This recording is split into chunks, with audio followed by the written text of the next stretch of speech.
Ini mugore ra2015 ndakamitisa mwana wepa next door pandaichengeta kumasuburbs kuHarare nekuda kwechimiro cheupenyu hwangu.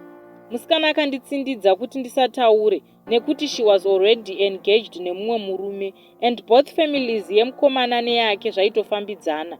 Mimba akaibata nekuti aiuya kuzotandara neni paspare time yake. Toswera tichitamba nekumwa nekubhema. Sometimes kusvika ndakunyarwa kusvika tatozorara tese. Asati achata akanetsana nemurume ndopa akazondiudza kuti nhumbu ndeyako, asi usazviti bufu unofira mahara. And even if ukaudza vanhu vanokuti wakandirepa. Ndakatya nekuti ndaiziva family yacho haitambwe nayo. Zvino ndakazosiya pandaichengeta 2017. Moyo wangu uri kuti tevera mwana, uburitse chokwadi pachena. Mumwe uri kuti ndiende kun'anga ndichemedze mwana azive baba vake. Ndaomerwa vedu we.